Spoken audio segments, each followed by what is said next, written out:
Écoutez, heu, moi-même, je suis pas un grand technicien comme Jean Bernard, mais et donc, quelques mots peut-être, sur, ce qui nous rassemble aujourd'hui. Le titre du séminaire, le nom du webinaire, c'est les RH hack le digital.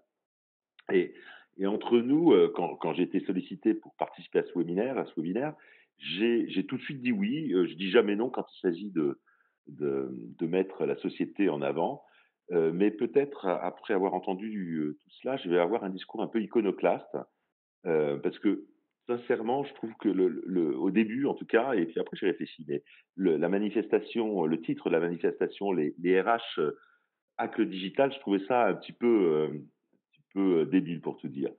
Ça m'a fait penser à un truc d'ados boutonneux en skate qui vont hacker, des sites entre 2 coca et voilà. Alors, on va hacker des hackers, ça va être super cool parce qu'on est jeunes et cetera. Heu, mais c'est vrai que, dans les RH, depuis quelques années, on a, comment dire? On parle beaucoup de digital, on a un peu le concours de celui qui a le plus gros digital et pour être honnête, c'est pas que de la faute des RH, c'est aussi et beaucoup, celle des offreurs de solutions comme nous, comme moi. Alors on passe des RH 3.0, RH 4.0, bientôt j'imagine que les RH 5.0 vont bientôt sortir avec, une innovation technologique, révolutionnaire.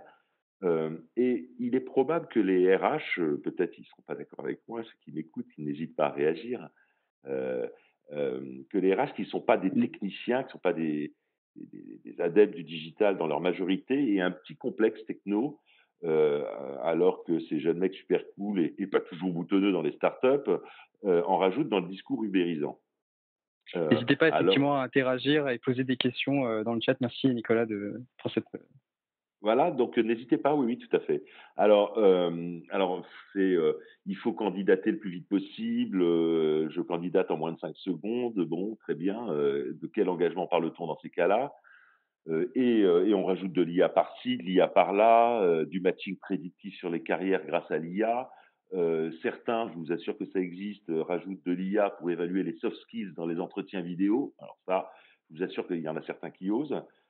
Hem et je crois que c'est à ce stade que j'ai compris que le titre de la conférence, les RH hack le digital, en fait, il est pas si bête du tout, contrairement à ce que je pensais au début.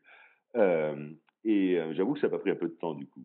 Parce que justement, s'il y a une chose pour dépasser le digital, ou plutôt le mettre au service de l'entreprise, de ses projets et de ses hommes, s'il y a bien une chose, ce quelque chose, c'est l'humain. Et donc, c'est en mettant l'humain, c'est-à-dire vos collaborateurs, au cœur de vos projets que la technologie vous servira et qu'elle sera utile et bienveillante.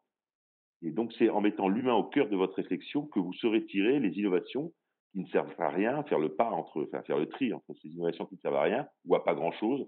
Passer de 5 secondes à 3 secondes pour candidater, c'est pas le bout du monde, par exemple.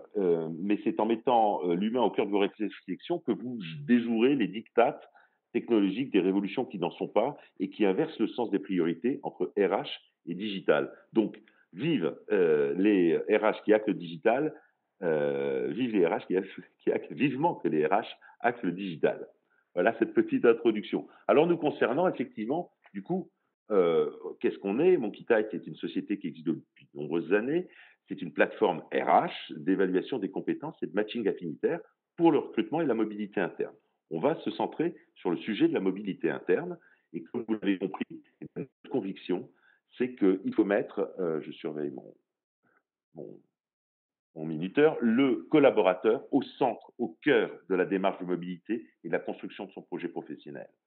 Hem, on a des études qu'on a faites nous-mêmes, qu'on a regardées également à l'étranger, qui montrent que, les facteurs clés de succès, comme les causes d'échec principales en recrutement interne ou en mobilité interne, ne sont pas des causes techniques pour, 80 d'entre elles, mais relèvent de sujets liés à la personnalité, aux valeurs, aux convictions, au savoir-être, des individus. Donc, personnalité, valeurs et dynamique comportementale sont des choses essentielles. Par ailleurs, en matière de mobilité, une étude de Deloitte a montré que dans près des 2 tiers des cas, pour des collaborateurs internes, il était plus facile de candidater depuis l'extérieur de l'entreprise que depuis l'intérieur de l'entreprise. Autrement dit, les freins à la mobilité dans les grandes organisations sont nombreux. Il y a des effets de silo, il y a des effets culturels, les commerciaux se méfient des techniciens et inversement. Dans les multinationales, les grandes entreprises, enfin, les Allemands peuvent se méfier des Français, et cetera. La figure du manager, par ailleurs, peut être également un frein à la mobilité interne. Si vous êtes un collaborateur très performant, bah, votre manager va parfois, dans certaines organisations, avoir tendance à vous, à vous garder un peu trop longtemps. Donc, mettre, par ailleurs, la plupart des SIRH du marché, alors on est chez Cornerstone aujourd'hui, donc, mais que ce soit Cornerstone, mais d'autres, ses concurrents, ce sont pour la plupart d'entre eux des outils pensés par les RH, pour les RH, et qui ne sont pas ou très marginalement accessibles par le collaborateur pour préparer son entretien annuel, etc., mais assez peu, finalement.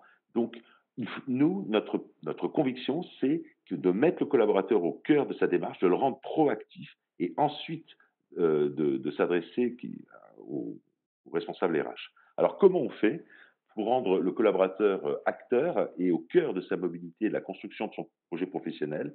Eh bien, bien sûr, pas de miracle. On va bien sûr s'attacher aux compétences techniques. On ne peut pas balayer, j'espère que j'ai pas été, comment dire, on ne peut pas balayer les compétences techniques d'un revers de main, bien au contraire. Donc on va, par un certain nombre de dispositifs, d'outils, d'interfaces, euh, se, lui donner les moyens de remonter automatiquement l'ensemble de son parcours professionnel dans l'entreprise et antérieurement à l'entreprise, dans la plateforme, et de remonter également l'ensemble des compétences techniques qu'il est supposé avoir acquises à travers ce parcours professionnel. C'est le pilier 1 que vous voyez sur ces slides. Donc, et il va s'auto-évaluer. On va lui suggérer de s'évaluer sur une échelle de 0 à 4, de 1 à 4, sur son parcours, sur chacune de ses compétences. Il pourra bien évidemment en rajouter, certaines pourront lui être suggérées, etc. Donc, il va faire un premier point sur ses compétences techniques.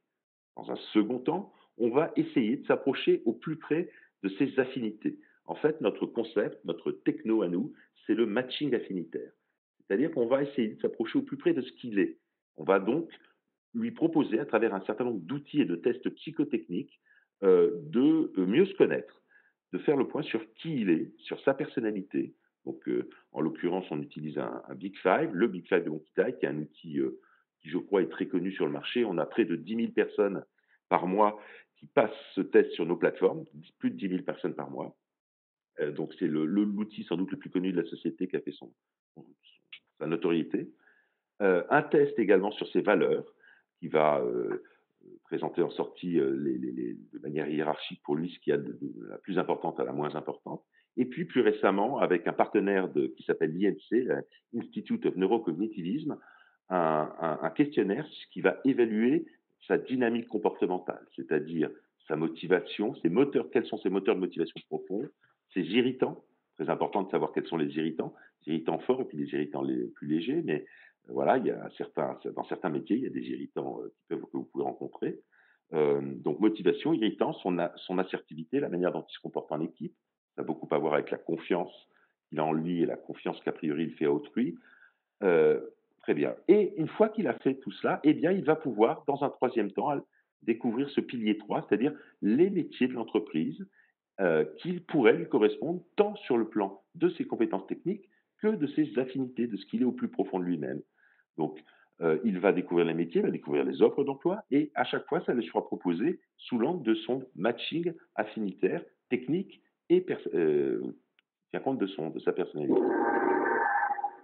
Euh, j'ai une minute, il va bien sûr identifier des métiers qui lui plaisent, définir son projet professionnel, faire un brouillon, et une fois que ce projet professionnel commence à passer du statut de brouillon à celle de copie propre, il va pouvoir la partager avec son RH et ou son manager. Et bien sûr, on a un tas de fonctions qui sont disponibles et dédiées au RH et au manager pour accompagner la mobilité du collaborateur, pour des fonctions pour permettre de faire le point sur cartographie des compétences des collaborateurs, pour prévoir une stratégie de gestion des mobilités, détecter les talents, quels sont tous les comptables qui sont dans la région Rhône-Alpes et que je pourrais mobiliser sur tel projet, par exemple, intégrer des notions comme des plans de succession. Pierre s'en va, qui est susceptible de remplacer Pierre? Bien sûr, des tas de fonctions aussi pour les RH, mais le gros point fort, c'est que les RH en face d'eux, ils ont des collaborateurs qui sont motivés, qui se sont mis en mouvement, qui sont mis en mouvement, qui sont partis. Merci de votre attention, je crois que je suis à 0.